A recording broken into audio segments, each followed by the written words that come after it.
Okay, so basically it's like 9 p.m. right now, so let's make this quick. Oke, Assalamualaikum warahmatullahi wabarakatuh. Perkenalkan, nama saya Laksmi Khairunisa Arisanti dengan NIM akhir 003 dari kelas Survei Hidrografi A dengan PJ Kapasya. Jadi di video kali ini aku mau nge-review dikit materi yang udah kemarin kita pelajari waktu praktikum Survei Hidrografi. Untuk modul 1 ini itu kemarin kita mempelajari dua instrumen. Yang pertama adalah echo sounder, yang kedua adalah hobo logger atau water logger. Sebelumnya yang pertama kita bakal ngebahas mengenai echo sounder dulu. Kemarin tuh kita sempat ditunjukin echo sounder, di mana echo sounder itu dia digunakan untuk apa? Itu untuk melakukan pemeruman atau nanti kita bakal memperoleh di akhirnya itu sebagai data batimetri. Data batimetri ini tuh bakal jadi apa? Bakal jadi kayak peta kontur untuk di daerah perairan. Nah, sebenarnya yang kemarin tunjukin ke kita itu sebenarnya bukan echo sounder tapi melainkan berupa fish finder. Kenapa? Karena echo sounder itu sebenarnya dia nggak bisa mendeteksi ikan, keberadaan ikan, karena ada perbedaan di sinyal di suaranya. Oke, jadi kita langsung aja untuk bagian-bagian dari si echo sounder ini tuh ada apa aja. Yang pertama itu kalau nggak salah dia ada yang namanya transducer.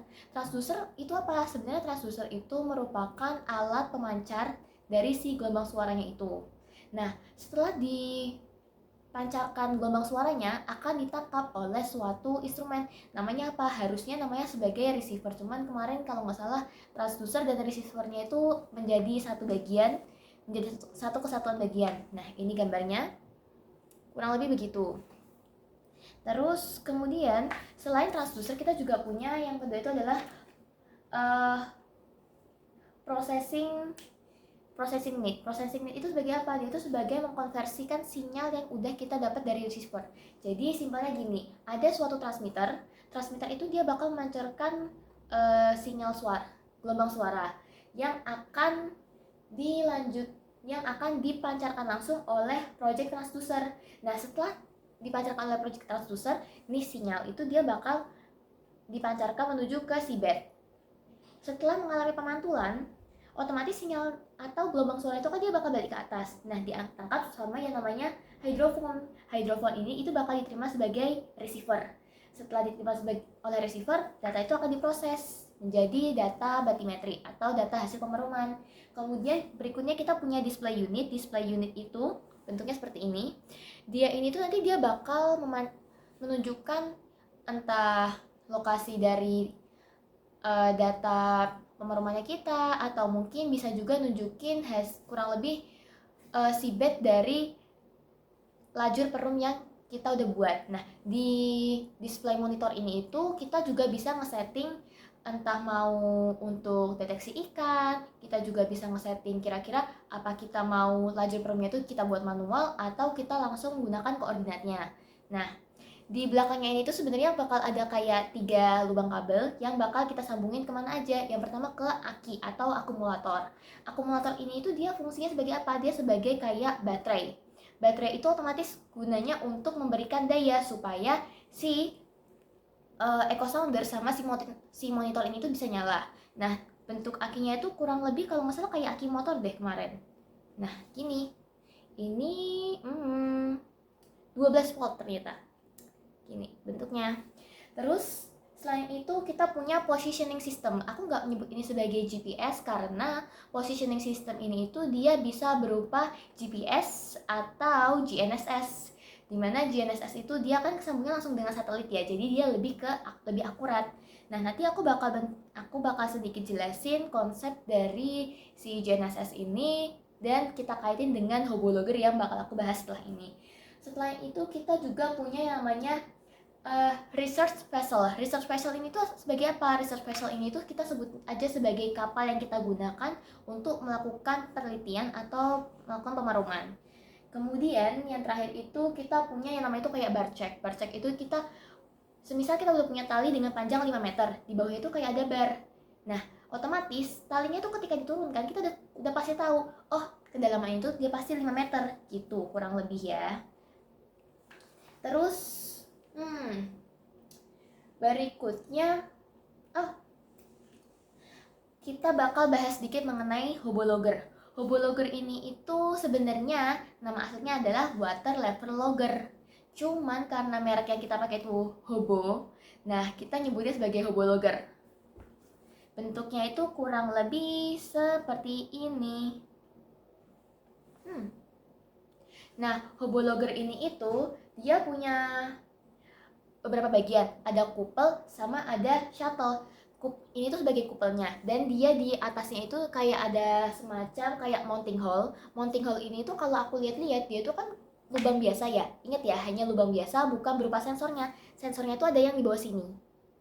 Nah, mounting hole-nya itu fungsinya buat apa? Fungsinya adalah untuk menggantungkan si Hobo ini itu entah di pelabuhan atau mungkin di kapal yang kita naikin, atau kita kaitkan di suatu tempat supaya si hobonya ini itu dia nggak ke bawah arus atau berpindah tempat, karena nanti bakal ada perbedaan data nanti kalau misalnya dia berbeda tempat, berpindah tempat gitu.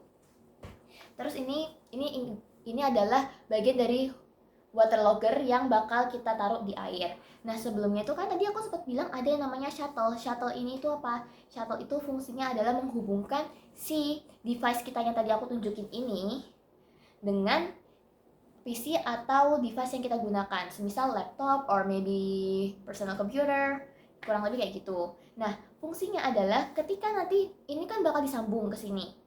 Ketika udah disambung, kita bakal masuk ke software yang namanya Hobo. Bentar, aku apa namanya? Aduh, lupa namanya lagi. HoboWare Pro, I guess. Kalau nggak salah namanya itu, so correct me if I'm wrong. Terus di softwarenya itu kita bisa nge-setting, oh misal nih aku mau ngambil datanya itu harian, aku mau ngambil datanya itu selama 6 jam, tapi dengan interval dia itu per detik. Itu kalau nggak salah kita pakai teknik itu di waktu praktikum pagar. Terus ada juga, aku pernah sempat dengar kalau nggak salah ada proyek yang dia itu pakai Hobologger itu dengan interval 1 menit, tapi dia bisa ngambil data kurang lebih sampai 3 hari. Jadi penentuan dari interval yang kita pakai sama waktu yang kita pakai untuk Hobologger itu bakal mempengaruhi, karena bukan kapasitasnya nggak muat, tapi kalau nggak salah baterainya yang nggak kuat, alias emang baterainya agak boros sih, apalagi kan kalau ambil datanya per detik ya. Terus nah ini itu adalah kabel yang nanti bakal ngehubungin si akumulator dengan si monitornya. Terus ini ada GNSS, mereknya Garmin. Sama kalau nggak salah itu nanti ada satu kabel lagi. Nah ini tuh kabel dari si transducernya. Transducer ini tuh meskipun cuma satu benda ya, tapi si alatnya ini tuh dia udah ada transducer sama si receivernya gitu. Nanti kabel ini bakal disambungin ke bagian belakang dari monitor ini gitu. Cuma karena di sini kita nggak ada alatnya, jadi aku nggak bisa praktekin ya. Oh ya, terus tadi kan aku sempat bilang kalau nggak, kemarin itu kita sempat dijelasin bahwa Hobologger itu bisa digunakan untuk mengkoreksi data dari batimetri yang kita mau ukur. Sebenarnya itu bukan koreksi ya, kalau aku sempat cari infonya. Jadi kapal itu kan dia mesti kalau di air, terutama di laut lepas, dia kan bakal bergerak ya. Gerakannya itu bisa macam-macam, bisa ada heave, ada surging, ada rolling, ada swaying, or maybe yawing or pitching. Nah ini aku gambarnya nyari di Google. Yang masalah adalah ketika dia gerakannya itu heaving. Heaving itu dia itu angkatan. Jadi begini, ini misalnya kapal kalian atau research vesselnya kalian, dia itu naik turun. Nah setiap dia naik turun otomatis, semisal ini ada seabed di bawahnya, kan dia akan mempengaruhi data dari batimetri yang kita ambil. Nah caranya gimana kita mengoreksinya dengan Hobologger, water logger, I'm sorry. Semisal coba aku gambar, ada sebuah kapal, ada sebuah seabed, ada sebuah air. Nah, misal gini, maaf jelek. Nah, kalau misalkan secara logika GNSS itu kita gunakan untuk mencari koordinat pasti dari si batimetrinya. Jadi, misal ini ada tiang, terus ini ada si vesselnya. Jadi ujung dari si transducernya ini tuh harus sejajar dengan GNSS-nya, supaya apa? Supaya koordinat itu dia benar-benar sesuai gitu. Misal di sini kita nyemplungin, ini ada kayak transducernya. Nah, ketika data ini tuh dia bakal ngerekam ke bawah. Nah, kurang lebih begitu. Kan kita nggak punya data yang ada di atas ini. Kita nggak punya data yang ke atas. Nah, itu caranya gimana? Caranya adalah di ujung dari si transducer ini tuh kita pasang dengan hobologer. Jadi hobologer itu dia bekerja dengan tekanan air. Tekanan air kan semakin ke bawah kan semakin tinggi ya. Nah, si transducer dia itu kan ngambilnya kan dari atas ke bawah, bahasa gampangnya. Sedangkan hobologer itu ngambilnya dari bawah ke atas gitu. Jadi, ketika si hobologernya itu udah kita pasang di sini, kita pasang kok gelap ya? Coba kita fokusin dulu. Ya gitulah pokoknya. Nah, kalau udah kita pasang di sini, jadi hobologer itu bakal ngambil data dari si transducernya ke atas, sedangkan si transducernya dia bakal ngambil dari titiknya ini, si transducer ini ke bawah, ke si bednya. Dari situ kita bakal dapat nilai transducer ke bawah dan hobologer ke permukaan air.